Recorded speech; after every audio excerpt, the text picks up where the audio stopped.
Quando falamos sobre os pilares da música gospel brasileira, é impossível não citar um nome que atravessou décadas com sua voz marcante, canções inesquecíveis e uma missão clara: adorar a Deus e tocar corações. Hoje, vamos contar a história de Álvaro Tito, do início humilde nos anos 70 até se tornar um dos maiores ícones da música cristã no Brasil. Início da carreira.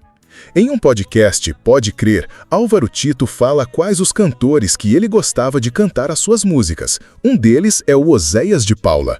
Você pode assistir a entrevista no canal Pode Crer no YouTube. Ele conta muitas coisas interessantes. Veja um pedacinho da entrevista. Eu queria que você começasse a contar lá do início, né, do seu caminhar na fé. Você nasceu num lar cristão? Sim, Natália, eu nasci num lar evangélico, meus pais já eram cristãos, meu pai sempre gostou de música, minha mãe também. Haja vista ele já, desde aquela época, assim, já compondo canções, né, músicas. Então, eu e minhas irmãs, né, eu tenho a minha irmã Elvira e a Paloma, e nós três nascemos lá nesse contexto musical também, e em contexto cristão, evangélico, em Campo Grande, no Rio de Janeiro. E esse ambiente ajudou a moldar, né, essa nossa visão musical.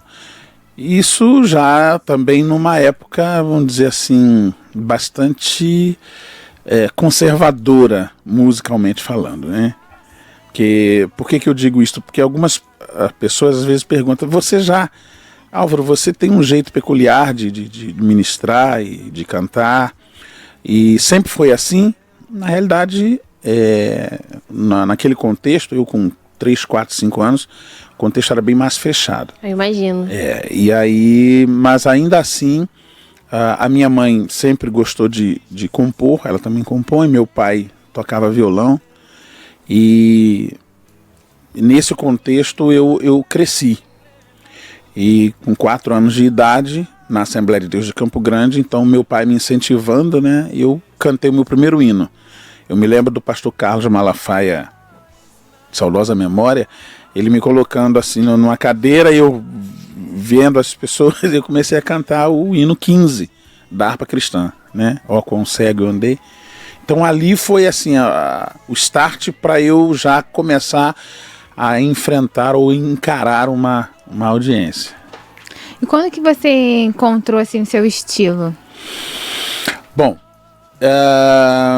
dos meus 4 para 5 anos até os meus 15 anos, foram 9, 10 anos acompanhando todos os cantores da minha época, que estavam no auge, né? Eu me refiro a Vitorino Silva, Feliciano Amaral, Jair e Osana, Davi, Beatriz, Edson e Thelma, Oséias de Paula. Depois, um pouco mais à frente, o Grupo Logos, já na minha adolescência, né? Grupo Logos, Milad, Vencedores por Cristo, enfim, Cantores de Cristo, e todo esse, vamos dizer assim, esse caldeirão, essa mistura, fez com que eu me voltasse para o desejo de querer fazer isso, música. Tanto que com 8 anos de idade eu comecei a escrever as minhas primeiras canções, né? E aí passei um período na escola de música. Eu comecei estudando música na igreja, Assembleia de Deus de Campo Grande, trombone. Ainda toca? Não. A gente faz ali, né, algumas coisas, mas à medida que o tempo vai passando, você vai focando em outras situações, aí você não larga, não perde o jeito, mas as habilidades elas vão se dirigindo para outras áreas. Mas eu comecei aprendendo trombone e bombardino para tocar na banda da igreja. Aí depois eu fui para a escola de música Vila Lobos. Aí ali eu comecei a aprender a escrever os arranjos, enfim.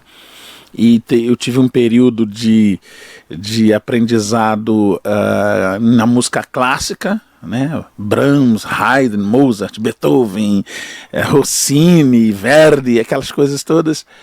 E sendo que um pouquinho antes, eu com 5 para 6 anos, comecei a ouvir a música negra norte-americana, soul music, né?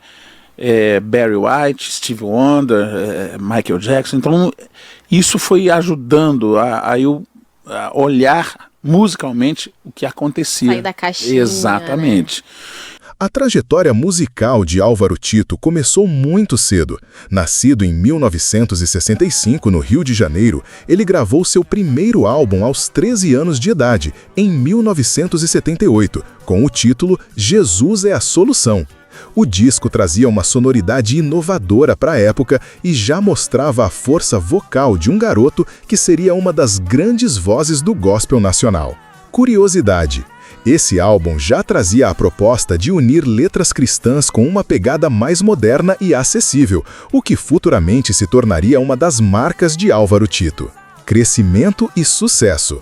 Durante os anos 80 e 90, Álvaro Tito solidificou sua carreira com uma sequência de álbuns que marcaram época e se tornaram referência para uma geração de adoradores. Álbum por álbum. Álbum Meu Ser para Cristo, 1982, gravadora Desperta Brasil. Destaques: Não Será um Sonho, Quando, A Escolha, O Navegante. Álbum Deus Transforma, 1984, gravadora Desperta Brasil / Som e Louvores. Álbum Não Há Barreiras, 1986, gravadora Polygram. Destaques: Vencedor, Tudo Será Paz, A Caminhada, Pelo Sangue de Jesus, Não Há Barreiras. Curiosidade: Álvaro Tito assumiu a produção musical e arranjos deste álbum, além de tocar bateria. O disco vendeu mais de 250 mil cópias e foi considerado um dos maiores álbuns da música cristã brasileira.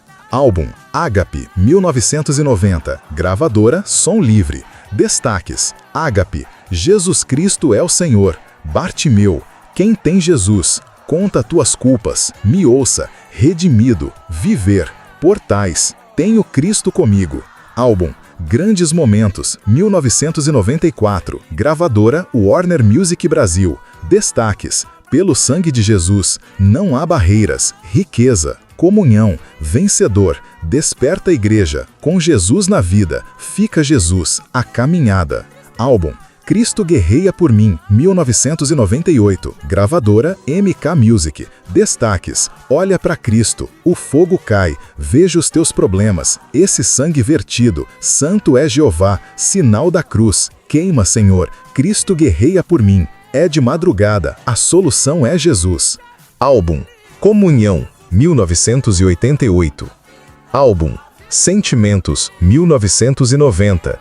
Álbum Cenas, 1991. Álbum Você Comigo, 1992.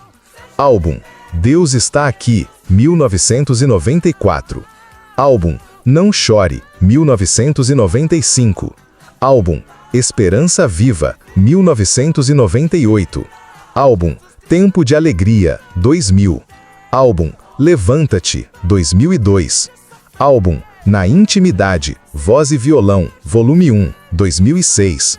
Álbum Na Intimidade, Voz e Violão, Volume 2, 2006. Álbum Simplesmente, 2008. Álbum Vitória, 2010. Single, EP, Não Há Barreiras, participação Eli Soares, ao vivo, 2020. Álbum Reinás em Glória, 2011, gravadora Sony Music. Destaques: Somente pela Graça, Carregando Piano, Reinás em Glória, As Promessas de Deus, Deus é o Nosso Refúgio, Na Beira da Estrada, Sala do Banquete, Deposito Toda a Minha Fé, Aconteceu, Guarda o que Tens, Esse Nome Tem Poder, Vale de Jaboque, Minha Aprovação, 7 Castiçais de Ouro. Legado MK Music, com participação de Marina de Oliveira e outros. Influência e legado. Com mais de 40 anos de carreira, Álvaro Tito é considerado por muitos como o precursor da modernização da música gospel brasileira. Ele abriu caminhos para novos cantores, mostrando que era possível inovar sem perder a essência da adoração. Hoje, Álvaro Tito continua sendo uma voz ativa no cenário gospel. Além dos palcos, participa de eventos, ministra a palavra e segue louvando com a mesma intensidade de quando começou. Sua vida é prova de que o talento, aliado à fidelidade a Deus, pode atravessar gerações. Você que tem acompanhado a carreira de Álvaro Tito e percebeu que faltou algo relevante, deixa aqui nos comentários. Qual música de Álvaro Tito você mais gosta? Deixe aqui nos comentários. E qual canção marcou sua vida? Inscreva-se no canal para mais histórias como essa e que a música continue sendo um instrumento de transformação em nossas vidas. Muito obrigado por prestigiar o nosso canal. Que Deus te abençoe abundantemente.